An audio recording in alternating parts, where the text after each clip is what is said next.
À l'âge de 10 ans, il y a quelque chose qui a marqué ma vie. J'ai pris une balle dans l'œil. Et j'ai souvent vu mon père taper ma mère. J'ai été sujet de beaucoup de moqueries, ce qui a engendré des sentiments de révolte et de haine. J'ai excessivement consommé 1 à 2 barrettes de shit par jour, mélangées à l'alcool. Je me trimballais avec un pistolet dans la ville d'Orléans et je m'étais juré que si je retrouvais celui qui m'avait fait ça, je réglerais son compte.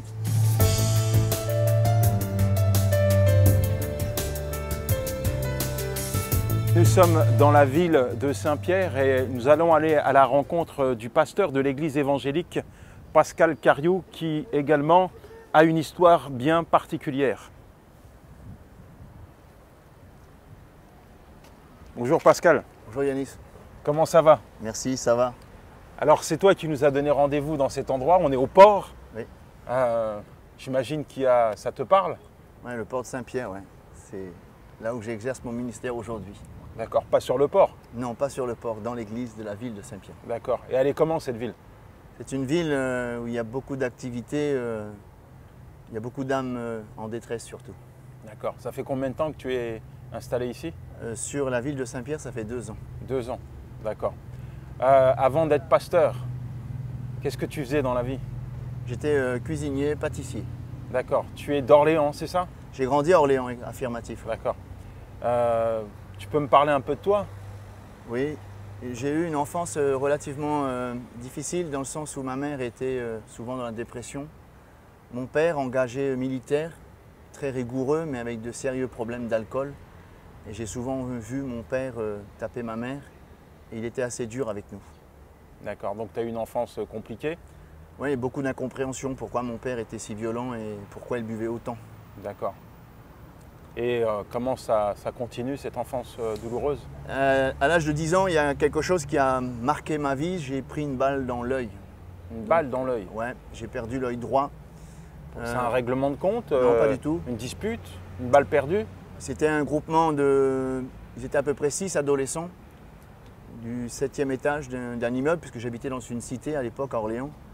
Et pour s'amuser, ils m'ont tiré dessus et je l'ai pris dans l'œil. Pour s'amuser? Oui, pour s'amuser. J'ai perdu l'œil instantanément. Tu as perdu l'œil? J'ai perdu l'œil. Aujourd'hui, j'ai un œil en verre. Tu as un œil en verre? Exactement. D'accord.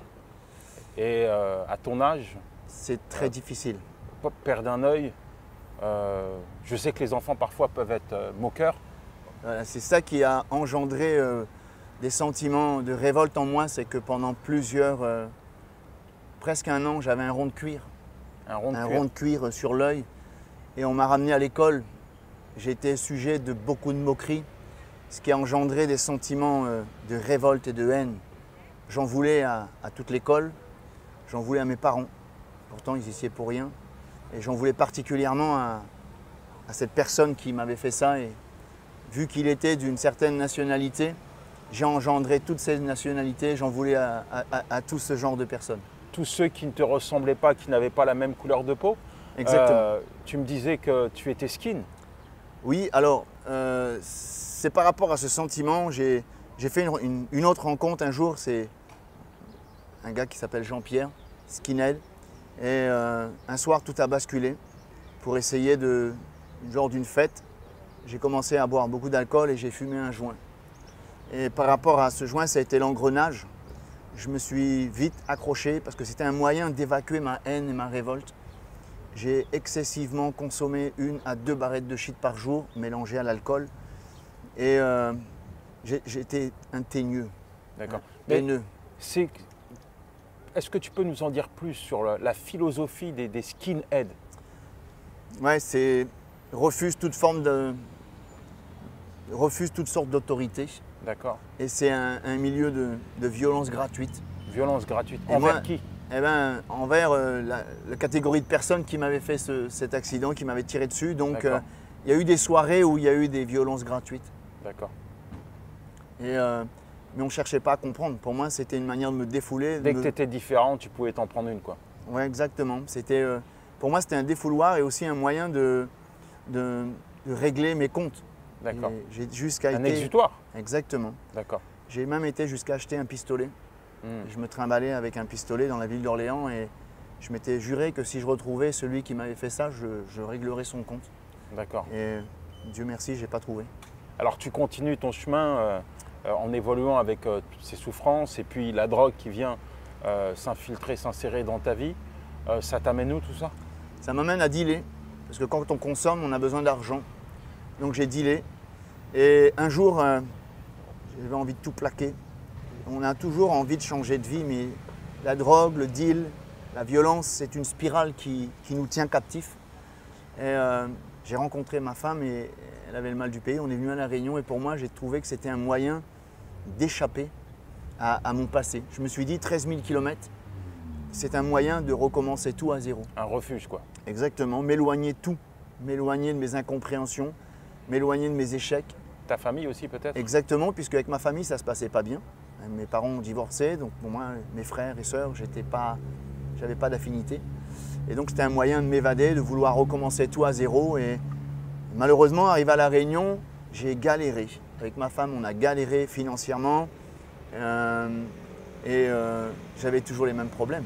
On peut faire 13 000 km, les problèmes d'addiction sont toujours là. Et j'avais toujours le même problème. D'accord. Et alors, ta femme, je pense qu'elle va avoir un rôle important Oui. dans ta reconstruction. Alors, un jour, ma femme, sur l'invitation de son frère, est venue écouter l'évangile. Moi, j'étais opposé, mais opposé, sérieusement opposé, puisque j'avais même adopté, moi qui ne croyais ni en Dieu ni en diable, j'avais adopté la religion de ses parents, de sa maman, donc la religion indienne, avec donc des sacrifices. Tu es plus skinhead, tu es un hindouiste maintenant? Ouais, hindouiste, pendant 1 an et demi, j'ai fait le sacrifice d'animaux. Ouais. J'ai voulu faire plaisir. Je n'avais pas trop de conviction, je voulais faire plaisir à ma famille, à ma belle famille. Et puis c'est quand même quelque chose qui est prédominant, cette religion ici. Oui, à La Réunion, oui, il y a une place très importante. D'accord. Donc après, ton épouse… Va écouter l'évangile. Je travaillais sur le boulevard ici, là, dans la restauration. Et je suis rentré à 2 h du matin et j'ai vu une Bible sur la table, la lumière allumée. J'ai dit à ma femme, mais qu'est-ce que tu as fait? Elle m'a dit, mais écoute, c'est super, j'ai été écouter l'évangile, le pasteur, il parle bien. Et par curiosité, j'y suis allé un dimanche. Je me retrouve dans une salle à Saint-Louis où il y a plus de 500 personnes qui prient avec ferveur. J'étais très observateur, je ne comprenais pas qu'est-ce que je fais là. Je me posais beaucoup de questions, d'incompréhension et il y a quelque chose qui s'est passé d'extraordinaire. Une présence m'a courbé. Je me suis courbé et pour la première fois de ma vie, je parle avec mon cœur à Dieu.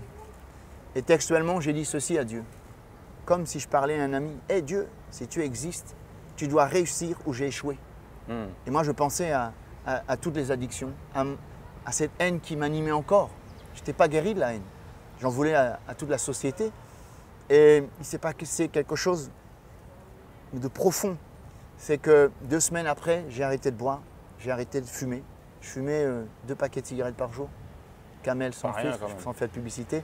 Mais ça a été instantané, 2 semaines, boum, terminé. Et en lisant l'évangile, moi qui n'aimais pas lire, je détestais lire. Et la Bible m'a appris à lire. Et j'ai appris à aimer la lecture dans la parole de Dieu. Et j'ai vu un Dieu d'amour. Et il m'a guéri de la haine. Et au bout de quelques années, j'ai pu demander pardon à ma maman. J'ai pu me réconcilier avec ma famille. Et dans mon cœur, j'ai même réussi à pardonner celui qui m'a ôté un œil. Je ne sais pas où il est aujourd'hui, mais si je le vois, je serai capable de lui pardonner parce que Dieu a fait un travail profond dans mon cœur. Et le résultat, c'est que tu es marié avec une femme qui n'est pas de ta couleur. Non, pas du tout. Tu as des enfants qui sont métis. Exactement. Et je crois que ça, c'est un miracle. C'est un miracle de Dieu. Oui. Alors, on est à Saint-Pierre. C'est une ville qui est marquée aussi par bien des choses. Par la délinquance, par la prostitution, par la violence. Et on va aller faire un tour ensemble pour nous montrer un petit peu ce que tu fais dans cette ville, ce que l'Église a l'habitude de faire, comment elle entre en contact avec ces gens qui sont à l'extérieur et comment vous, à votre niveau, vous essayez de changer les choses et d'apporter ce message finalement qui est capable de transformer une vie, le message de l'Évangile qui t'a impacté et qui t'a changé. Ok? Pas de problème Yanis, on y va.